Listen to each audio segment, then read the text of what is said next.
Hey everybody, Anish Majumdar here, career coach to the fiercely ambitious. Back at you today, answering a question that's been on the minds of a lot of people, which is, Anish, how can I get employers to get to an offer quickly? You may have experienced this long, drawn-out thing sometimes in the hiring process. Interview 3, 4, 5. I recently worked with someone who was rejected after interview 10. And over 80 hours spent pursuing one role, which he got rejected for over a technicality. How do you stop that happening, right? Because that should never happen, just so you know, okay? No matter what, a recruiter, hiring manager, someone who has skin in the alternate game will tell you, okay?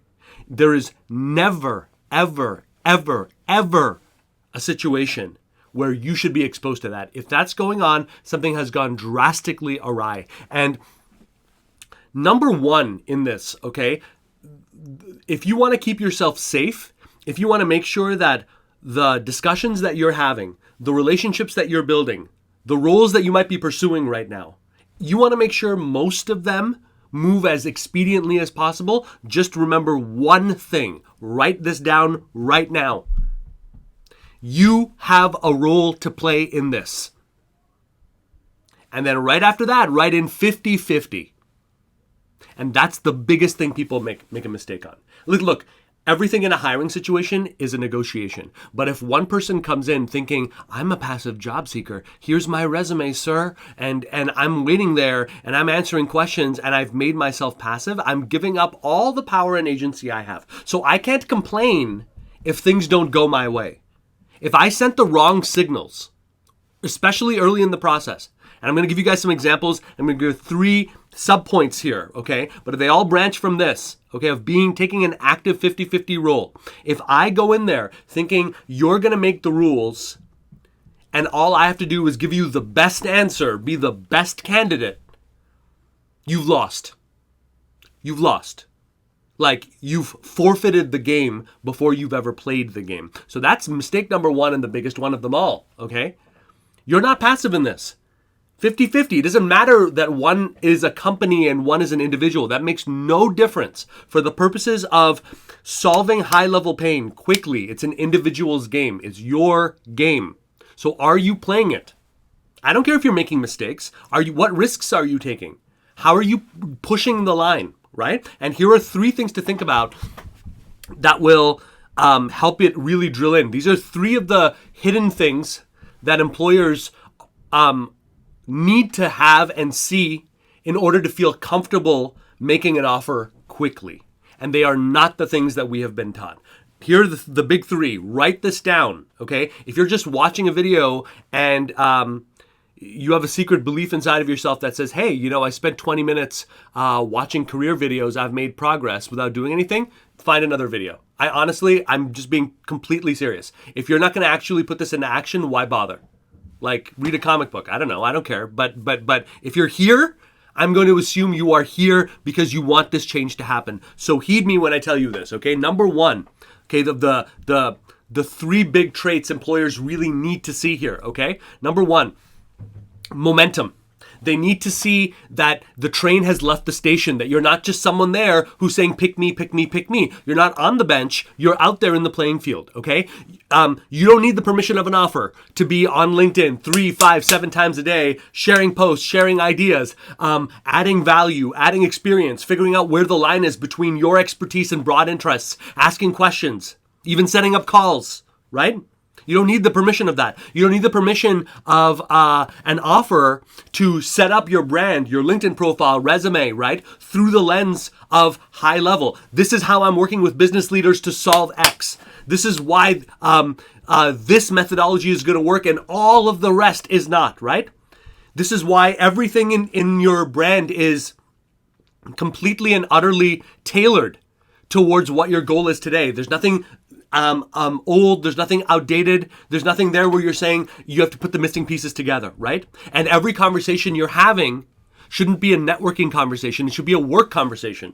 It should be one where you're like, hey, can we get real here for a second? Okay, here's what I'd like to do. Here's why it matters, and here's the benefit, right? And then go into it. What types of questions are you asking, right? Who are you speaking to, right? If I'm in marketing, the last people I should be talking to are people in marketing. I should be talking with the people who are feeling the pain of that, even though they may not know it's a marketing issue. Do you see the difference, right? Right? All of this, including refilling the tank, right, of inspiration, all of this is going to create a sense of momentum. So the question to you is, how are you generating momentum? And strip away anything that says you're a passive job seeker looking for a job. Nothing keeps people away, especially in this market, than that, okay? Number 2, authority. What are you doing to demonstrate authority, okay? If your resume is too generalized, tie it down to numbers. And you might say, oh, well, my industry was this rare unicorn that didn't have metrics. Okay, then ballpark it. Right? There's a big difference between someone saying, hey, you know what? I can make your marketing campaigns function better, and I can make any company's marketing operations function better by at least double digits inside of the first year, no matter where they are in their growth trajectory. Big difference, right? Tie it down to numbers. Bring esoteric things down into a zone that even someone who's not in your industry can see. How many endorsements do you have? Much more importantly, how many recommendations do you have on LinkedIn? If people are on the fence about sending recommendations, offer to send them a draft, okay, that they can work off of. Most people will probably, use that as an inciting point to just write it for you, but show that you're serious about it, right? Engagement also helps big time with the authority. Put in evergreen assets. If you've got a slide share, if you've got a video, if you've got an article that you wrote, why isn't that linked to your LinkedIn profile so that I can see it the first time I'm viewing it, right? So authority is the second piece. The third one, okay, is urgency. Urgency. You're wondering why they're not getting off the fence? How urgent have you been? Right? How urgent have you been? Right? If I'm the doctor, you need to look at me and say, look, I'm going to take the fast action in the course of treatment that this person is suggesting, because I can see in his face and I can see in his bearing and his behavior and certainly in his actions that this is a desperate problem. Businesses are in desperate need right now, no matter where they are. They're asking themselves terribly difficult questions. Okay? Be there. Play that key. Play to the time that you are in. Right? I had a question the other day. Anish, I specialized in face-to-face events and those big things. Are you really telling me that I need to reinvent myself in order to succeed in this market? Yes, you do. Yes, you do. Because otherwise, you're playing to a market that does not exist, or at the very, very least, is going to be drastically changed. Either way, you're learning a way to translate the best of the experiences that you create for this digital forward world, and actually thinking of a solution will make you stronger no matter what. So what are you complaining about? Right? Make the shift. Play to the time that you are in, and be absolutely clear to everyone that you're talking about when it comes to your area.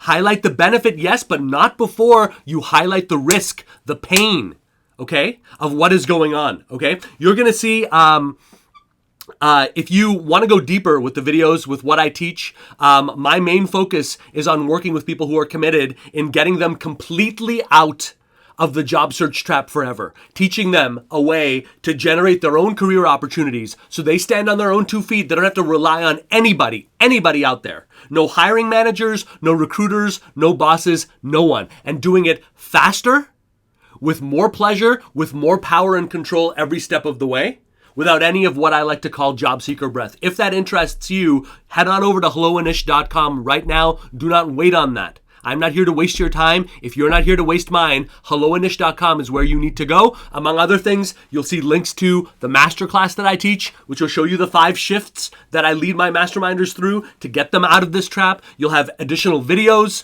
on information that they do not want you to know because it's putting the power back in your hands. Okay? helloanish.com is where you need to go next. Put this into play. And above all, remember what I said, 50-50. That's your role to play. Go out there and go make it happen. Talk to you soon.